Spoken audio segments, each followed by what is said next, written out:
Eddian Reacts. Hi guys, welcome back to Eddian Reacts.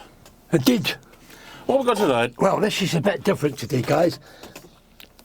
Just a little bit of the back story on this. This is a band that stopped touring, I believe, in 2015 or 13, and they lost their legendary drummer, Neil Peart, who was a victim of brain cancer, sadly.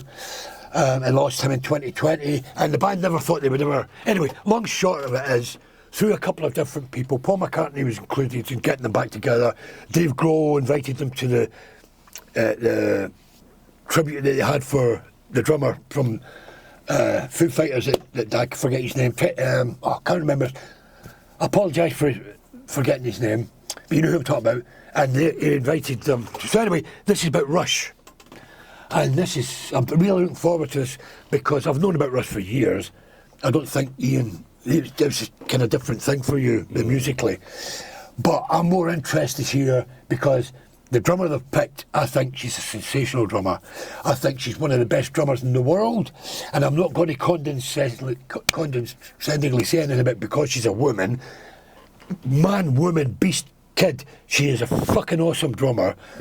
And I'm looking forward to this to see the job that she makes playing with Rush. So here we go, guys. This is Rush with the new drummer, Annika Nilis. I believe her name is Nilis, German, not Niles, as everybody said. I believe it's Nilis. Annika Nilis. And this is Rush, Tom Sawyer, and it's taken from Saturday's the 13th performance at the Kia Forum in LA. Just marvellous. Marvellous.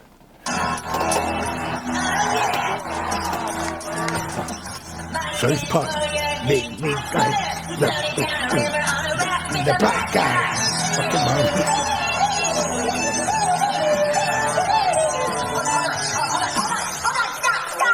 Don't talk the white lyrics, fat. Tom Sawyer built a raft and floated down a river with a black guy. I read the book. That's not Tom Sawyer, that's Huckleberry Finn, stupid. I am Geddy Lee, and I will sing whatever lyrics I want. Just start the song again, and this time do it right. And a 1, and a 2, and a 1, 2, 3, a 1, 2, 3.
Marvellous. Right then, Ed, yeah. Very marvellous.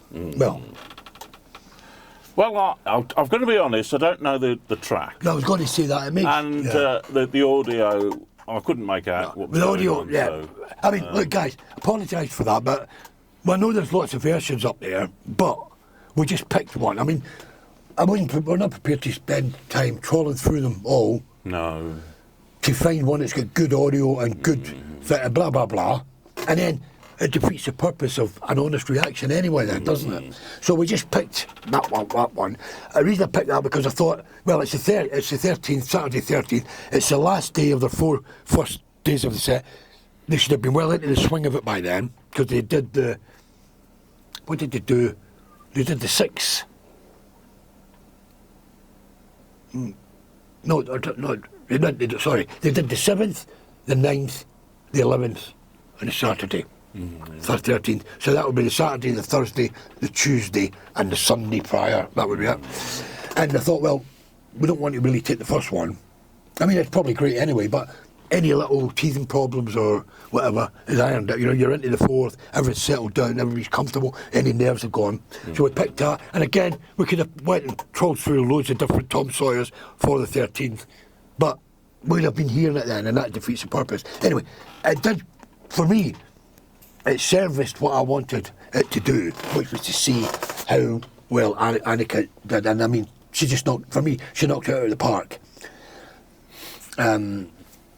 Now, I know guys are going to say, oh, but she didn't play exactly like Neil, you know, certain little bits. Look, guys, she put her own stamp in there. I can even tell straight away as soon as it started, before she did anything, regarding Neil's snare, I never particularly liked it, because it was really high-pitched, like a piccolo snare. It was really up there. That snare sound she's got is like a cannon. To me, that's how a snare, as a guitar player, and what with different drummers and bands, that's what I want to hear. But the guy behind me is a snare. I want to hear a lovely big full snare. I don't want to hear really, you know, high-pitched, you know.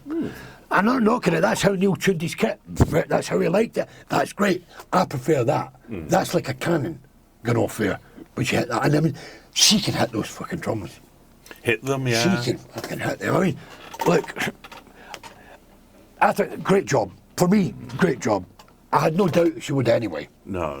But I'm quite surprised at how good Geddy is, the bass player, just like for Ian know, and Alex, the guitar player. And of course, there's a big shout out to the guy in the back. I wish they'd brought him more forward, the keyboard player, because he's doing a lot of the stuff now that Geddy used to do, because they used to do everything as a trio. And Geddy was on his Taurus Moog pedals and his Moogs and that playing. Well, you saw him doing it. He's he's playing the motif there. Not a motif, and you know, the little musical motif. I don't want Yamaha players going, that's not a motif. No. You know what I mean? He's playing the little motif, the musical motif. Cause probably he did that because he's more recognisable doing it and they expect that. But the guy, big shout out to the keyboard player, I believe his name is Lauren Gold. Great job he made as well. And I believe he's actually putting in harmonies in some songs, although it was not there, but I believe he's doing harmony backup vocals, which is another big thing that they never used to have either. So that's great. But Alex Lifeson, his solo, just what it should be, sounded just like what it was. For all you guys that might be interested guitar players, I looked it up before we thingied this. I believe that rather than carrying all these different big stacks that he's got to get all the different, because they're doing stuff from the catalogue from they started in early 70s right up to, you know, the last album they did, and his equipment changed a lot. They're not carrying all these amps and that, so I believe what he's using is, I saw an interview with him, IK Multimedia, Tone X, had all his amps for 2 years and profiled them all into a Tone X pedal. So all his guitar amps and everything are on these, and he's using, I'm not sure which model it is, but he's using the Fractal. It might be the Axe FX 3 or it could be the FM9, but he's using, either one of them is using the Fractal for all the effects. But the guitar sounds are all profiled with his things into a Tone X. So he sounds just like he has always sounded, and his playing was great. Geddy, his bass playing is always what it is, he's a great bass player. His vocals, I'm surprised his vocals are as good as they are, being that they're both 70-something. Let us know in the comments, guys, if you're fans. But I believe they're both, Alex and Geddy, are 70 odd. Okay. So if he's singing like 70, I mean, but again, even going back to when they're younger days, Geddy has got a unique voice. He doesn't sound like anybody. No. He's got a great voice for what he does. Is it a voice, it's not my particularly favourite type voice. No. I've got to be honest in that one. But he's doing a great job at what he does, because he's got the voice you've got. You've got the voice you've got. That's it. And as I say, it's so unique. For me, it's one of those. It's a bit like maybe the rest of the world don't know, but it's a bit like UK Marmite, or the equivalent in Australia would be Vegemite. It's an acquired taste. You either like it or you hate it. You would do, yeah. But he's got one of those voices so unique. It's one of them. You either dig it or that's what it is. But I'm surprised he can still even sing as good as he's doing it. That's a big hand for a big hand to them all. Actually, fucking great. Just marvelous. And what a great presentation. I can never. I can imagine once it's well into full swing into this tour, because I think they're off to Mexico next month. They do 3 or 4 dates in Mexico, and once after a month or two into this tour, everything will be so fucking nailed down. Yeah. Well, as I say, I'm not familiar with them at all. That's right. Yeah. And so I mean, I've got nothing to compare it with. I didn't recognise the song, and I couldn't hear it very well. Yeah. So. I'm a bit of a lame duck on this reaction. No, not at all. Really. Look, we all don't listen to the same shit as otherwise we don't. No. I mean, if we were to talk about, just for instance, we would say say the Fleetwood Mac catalogue, or the ABBA catalogue, or even the Carpenter's catalogue, you'd be like a kind of a connoisseur on that one, and I don't know much of that. So I'd be in the same. But if we played, say, a Carpenter song, I'd just say, so. I don't really know, Ian. If it was like a live thing and that's it, in the same sort of situation, and the audio wasn't that very good, I'd go, well, I don't know the song, Ian, so I can't really comment, and I can't really hear it that well. So I'd be in the same boat. So you've got nothing to be, excusing yourself for. It's what it is. Just what it is. And I only know the song because I've heard it before. My younger brother was a huge Rush fan, so I know the song. And that to me was just like how it is, that I remember it. And she did a great job on that fucking drum kit, But there you go. Anyway, guys, hope you enjoyed that. Yeah. And we'll see you next time on Eddian Reacts. Ciao for now, guys.